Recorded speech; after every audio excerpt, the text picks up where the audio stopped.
sa St. Joseph Parish Gagalangin sa ika-6 at kalahati ng gabing banal na misa na may liturhiya ngayong Lunes sa ikatlong linggo ng Pasko ng muling pagkabuhay.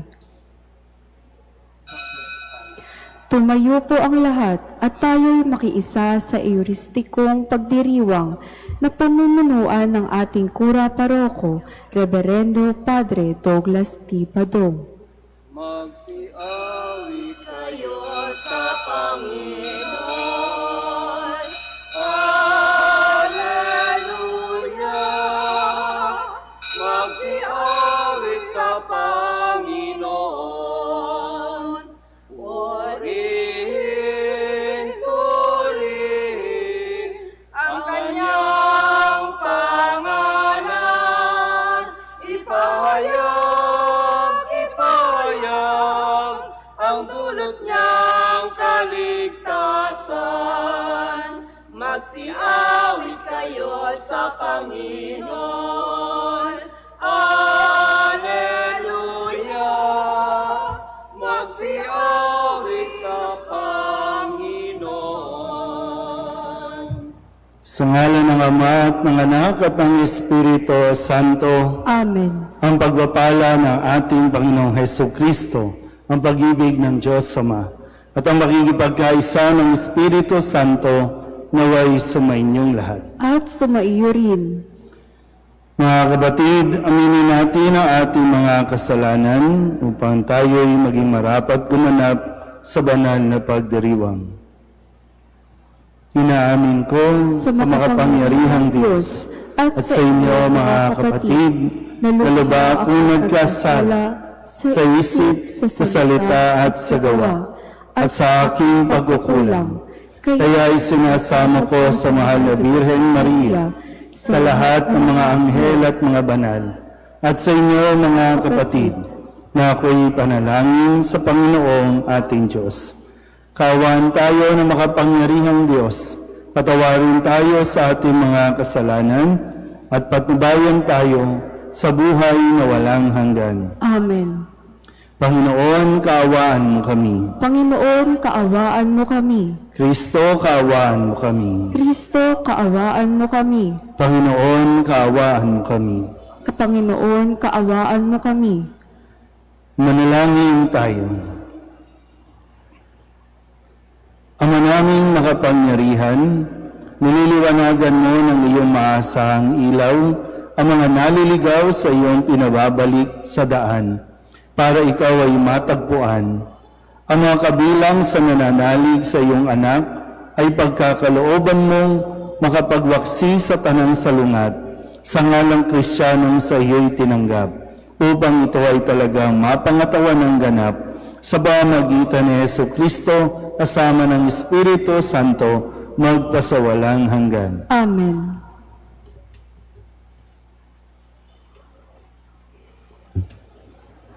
Pagbasa mula sa mga gawa ng mga apostol. Noong mga araw na iyon, ipinagpala ng Diyos si Esteban at pinuspos ng kapangyarihan. Anapat gumawa siya ng marami himala at kababalaghan sa harap ng madla. Nakipagtalo sa kanya ang ilang kasapi sa sinagoga ng mga pinalaya na binubuo ng mga Hudyong taga-Sirene, taga-Alejandria, taga-Cilicia at taga-Asya. Ngunit wala silang magawa sa karunungan ni Esteban na kaloob ng Espiritu. Kaya't lihim nilang sinusulan ang ilang lalaki na nagsabi ng ganito, "Narinig naming nilalait niya si Moises at ang Diyos." Sa ganoy, naudyukan nilang magalit si Esteban, ang mga tao, ang matatanda ng bayan, at ang mga eskriba. Siya'y sinunggaban nila at iniharap sa Sanhedrin, at nagharap sila ng mga bulaang saksi laban kay Esteban. Ang taong ito, wika nila, ay walang tigil ng pagsasalita laban sa banal na templo at sa kautusan ni Moises. Narinig namin sinasabi niya na ang templo'y gigibain nitong Jesus na taga Nazaret na ito at papalitan ang mga kaugaliang ipinamanas sa atin ni Moises. Tinitigan ni Esteban ang lahat ng nakaupo sa Sanhedrin at nakita nila na ang kanyang mukha ay parang mukha ng anghel. Ang salita ng Diyos. Salamat sa Diyos.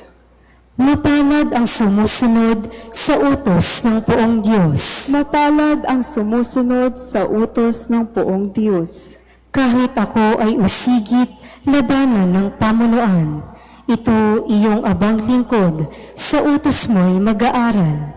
Ang buo mong kautusan sa akin ay umaaliw.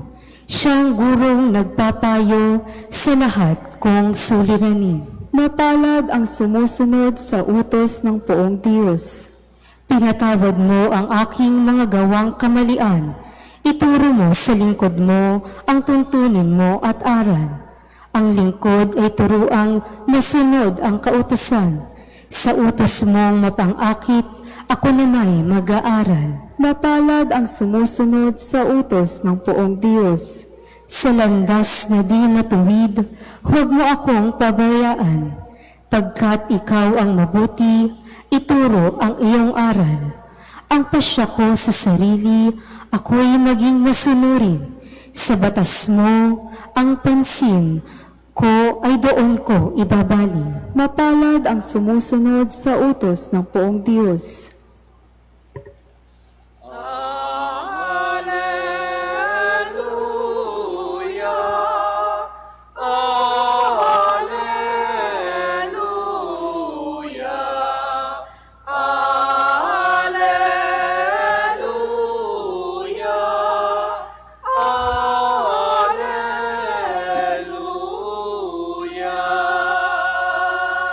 Ang tao ay nabubuhay sa salita ng may kapal na pagkaing kanyang bigay.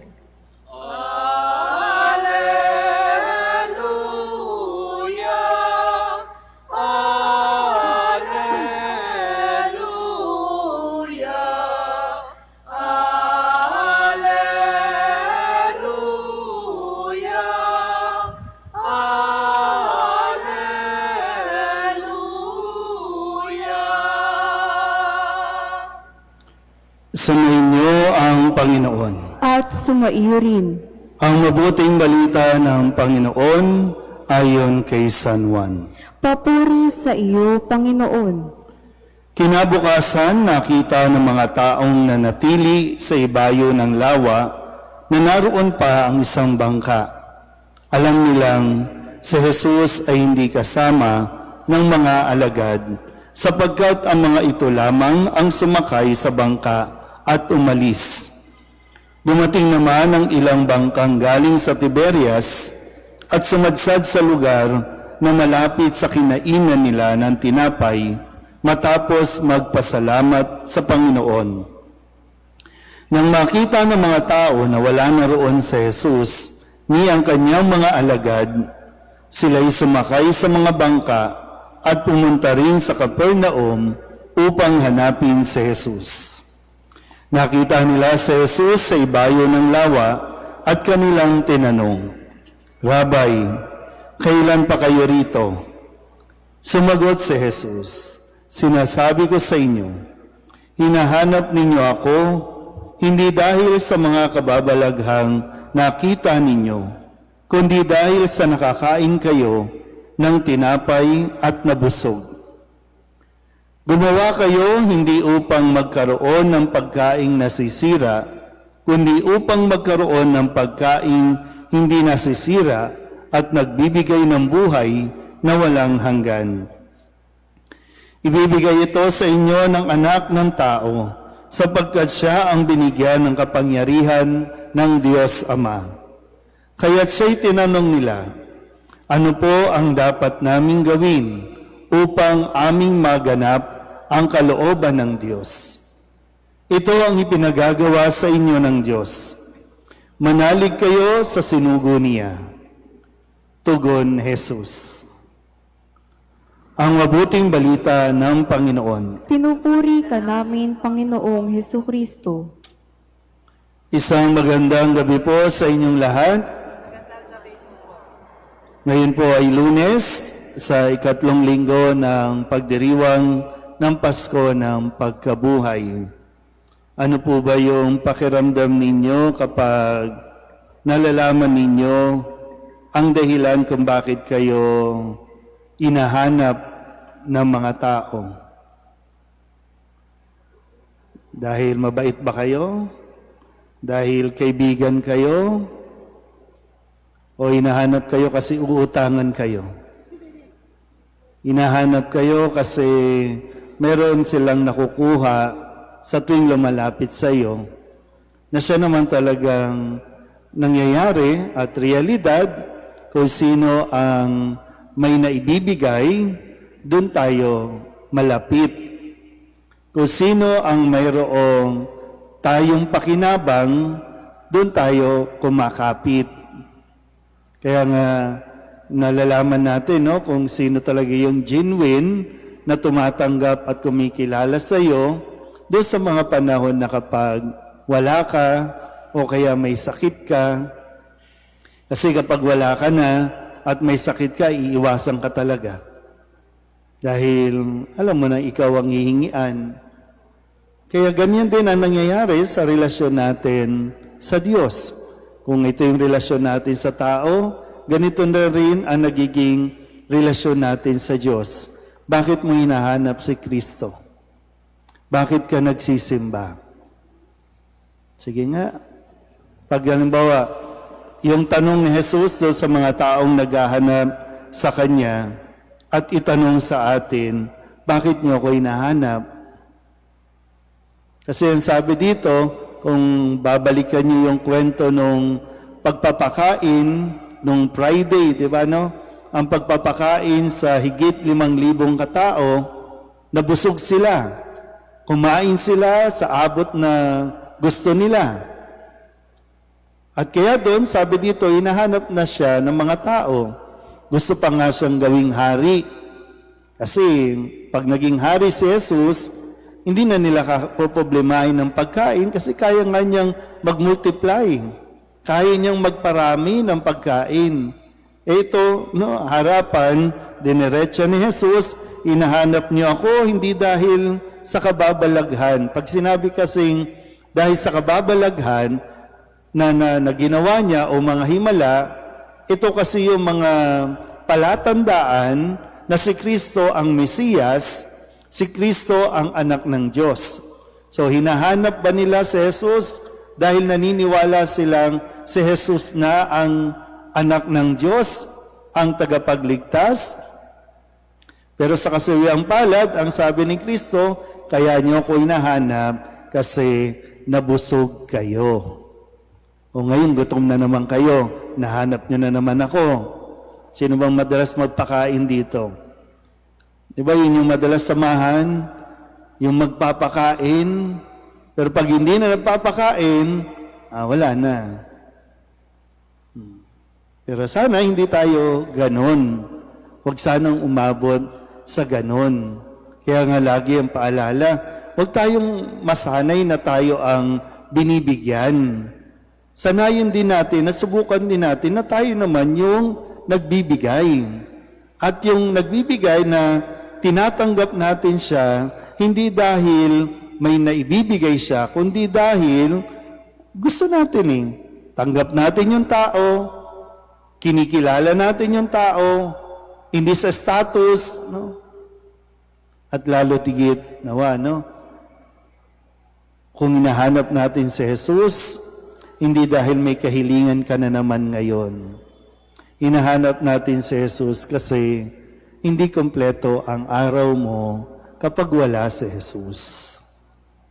Sana ganun, Kasi para bang yung system natin na hindi na kompleto ang araw mo kapag hindi mo natatanggap si Jesus. Kasi may mga pagkakataon, nandito nga tayo sa misa, pero dahil may hihingiin lang, pero hindi natin tinatanggap si Kristo kapag binibigay niya na ang kanyang sarili. Kapag sasabihin niya ng katawan ni Kristo, ayaw nating tanggapin, ayaw nating kilalanin. So muli, no? Yung tanong ni Jesus, nawa mapagnilayan natin ng mabuti, bakit natin hinahanap si Jesus? Amen?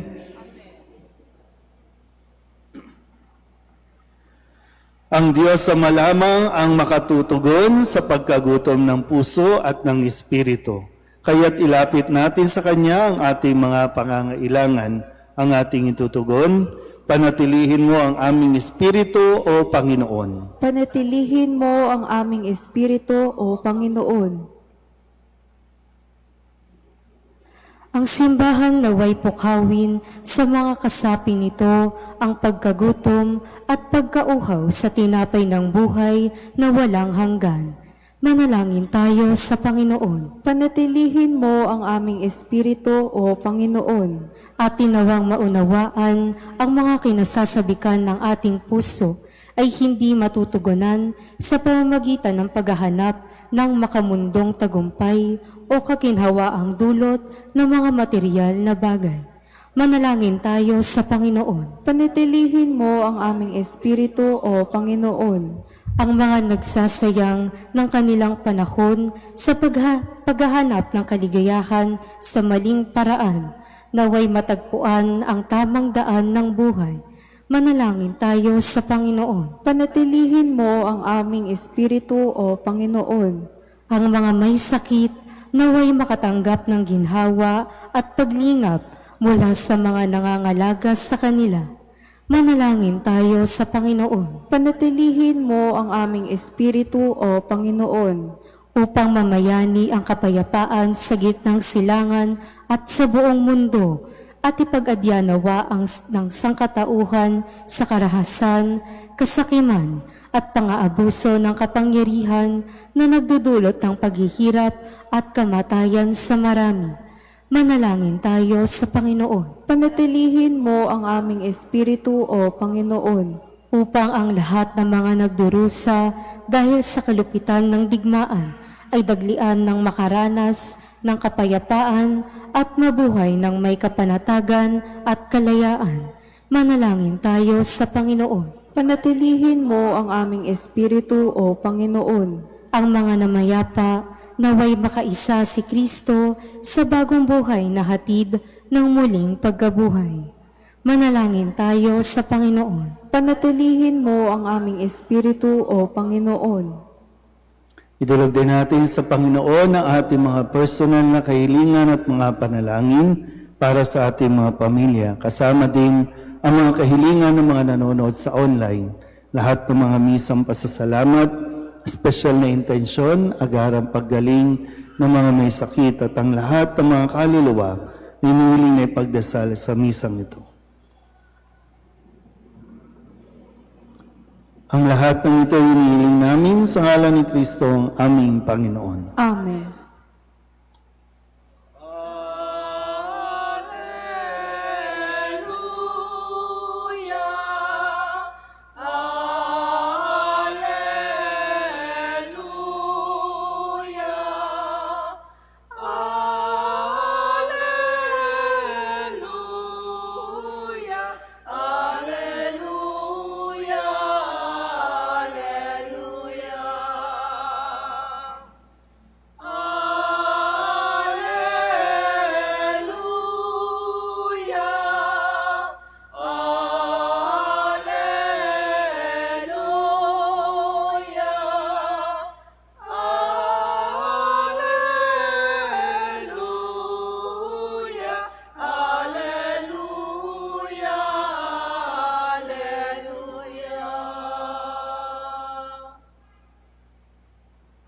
Manalangin kayo mga kapatid upang paghahain natin ay kalugdan ng Diyos sa mga makapangyarihan. Tanggapin nawa ng Panginoon itong paghahain sa iyong mga kamay, sa kapurihan niya at karangalan, sa ating kapakinabangan at sa buong sambayanan niyang banal.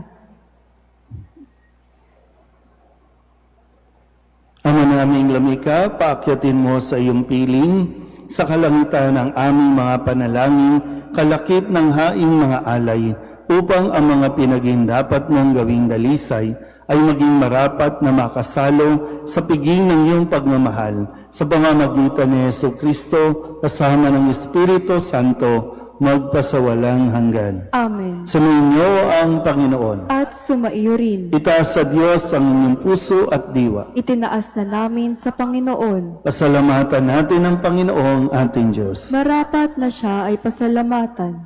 Ama naming makapangyarihan, tunay ngang marapat na ikaw ay aming pasalamatan ngayong ipinagdiriwang ang paghahain ng Mesiyas, ang maamong tupa na tumubos sa aming lahat.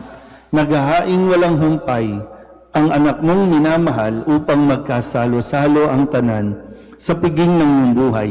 Hindi na mamamatay ang inihain sa krus. Ang sa krus ipinakoy buhay lagi bilang handog.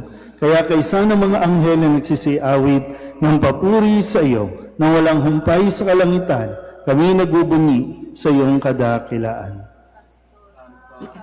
Santo, Santo, Santo, Santo, Panginoong Diyos naming mga hukbo, napupuno ang langit at lupa ng kadakilaan mo, o sana sa kaitaasan, pinagpala ang naparirito sa ngalan ng Panginoon, o sana sa kaitaasan. Ama naming banal, ikaw ang bukal ng tanang kabanalan, kaya't sa pamamagitan ng iyong Espiritu, gawin mong banal ang mga kaloob nito, upang para sa aming maging katawan at dugo ng aming Panginoong Hesukristo. Bago niya pinagtiis ang kusang loob na maging handog, hinawakan niya ang tinapay, pinasalamatan kaniya. Pinaghati-hati niya iyon, iniabot sa kanyang mga alagad at sinabi, "Tanggapin ninyong lahat ito at kanin, ito ang aking katawan na handog para sa inyo."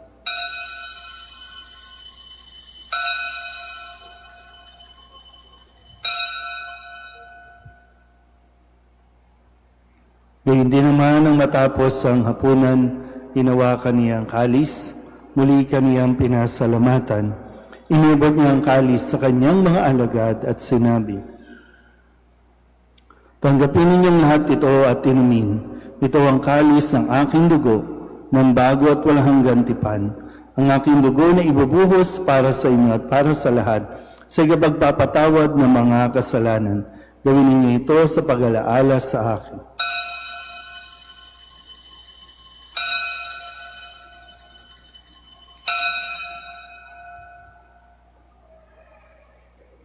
Ipagbunyi natin ang misteryo ng pananampalataya. Si Kristo'y namatay, si Kristo'y nabuhay, si Kristo'y babalik sa wakas ng panahon.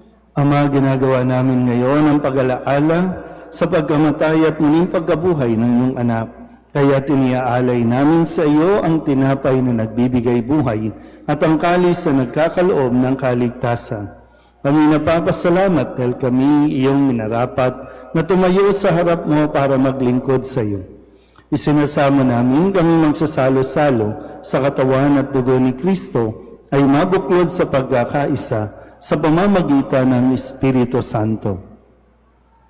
Ama, lingapin mo ang iyong simbahang laganap sa buong daigdig. Puspusin mo kami sa pag-ibig, kaysa ni Leon na aming Papa at ni Jose na aming Obispo at ng Tanang Kaparian.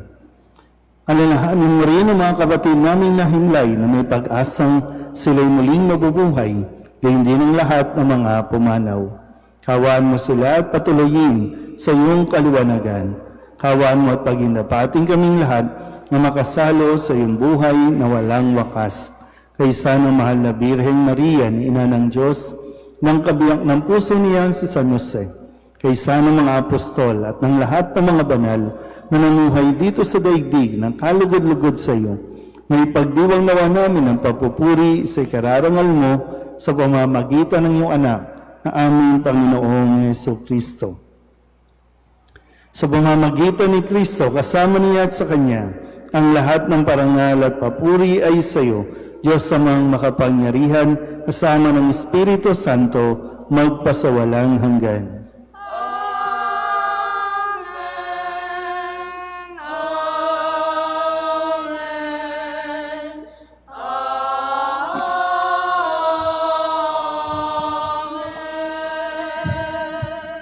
Sa tagubili ng mga nakagagaling na utos at turo ni Jesus sa Panginoon natin at Diyos, ipahayag natin ang lakas loob.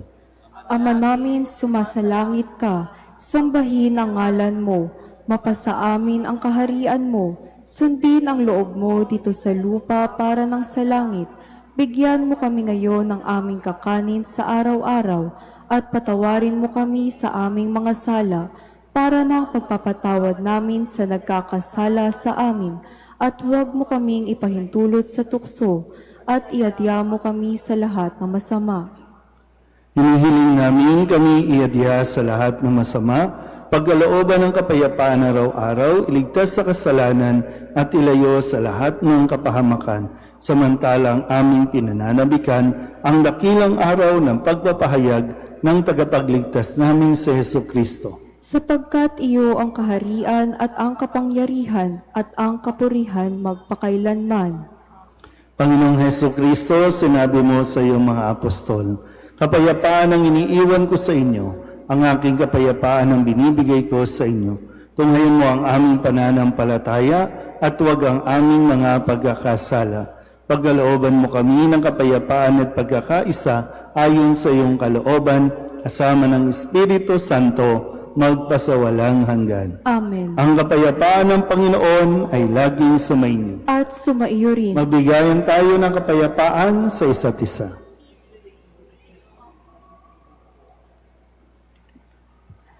Kordero ng Diyos na nag-aalis ng kasalanan ng sanlibutan, maawa ka sa amin. Kordero ng Diyos na nag-aalis ng mga kasalanan ng sanlibutan, maawa ka sa amin. Kordero ng Diyos na nag-aalis ng kasalanan ng sanlibutan, ipagkaloob mo sa amin ang kapayapaan. Ito ang kordero ng Diyos. Ito ang nag-aalis ng mga kasalanan ng sanlibutan. Mapalad ang mga inanyayahan sa kanyang piging. Panginoon, hindi ako karapat-dapat na magpatuloy sa iyo, ngunit sa isang salita mo lamang ay gagaling na ako.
Magsiluhod po ang lahat.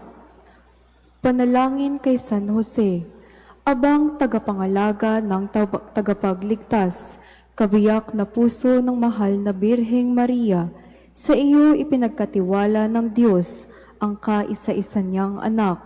Sa iyo nagtiwala si Maria, sa piling mo si Kristo'y naging tao. Maging ama ka rin sa amin, pinagpalang Jose, at gabayan mo kami sa landas ng buhay. Ihingi mo kami ng biyaya, awa at tapang, at ipagtanggol kami sa lahat ng masama. Amen. Magsitayo po ang lahat.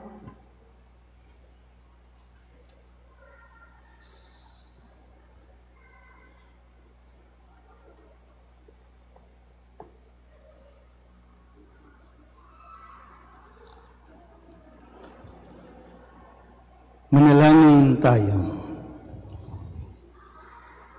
Ama naming mapagmahal, kaming pinapagsalo mo sa pagkabuhay ng iyong anak ay papakinabangin mong lagi sa kanyang lakas bilang bungang masagana ng dulot mong pagliligtas sa pamamagitan niya kasama ng Espiritu Santo magpasawalang hanggan. Amen.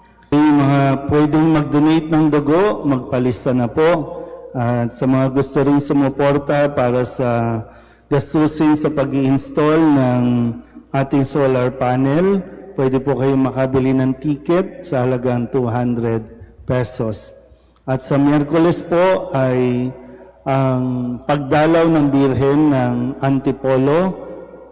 Sabay-sabay po nating salubungin at tintayin ang kanyang pagdating. So may misa po sa Miyerkules ng hapon. So sana po paki-inform ang inyong mga kapitbahay para po magtipon tayo dito. Bagaman pagdating po niya sa Miyerkules ay imo-motorcade na po siya sa paligid o palibot ng ating parokya. At yung sa ilang mga schedule, pakicheck na lang po ang ating Facebook page. Sumainyo ang Panginoon At sumaiyo rin. at pagpalain kayo ng makapangyarihang Diyos, Ama at Anak, at Espiritu Santo. Amen. Tapos ang banal na misa, humayo tayo sa kapayapaan ni Kristo. Salamat sa Diyos. Magandang gabi po.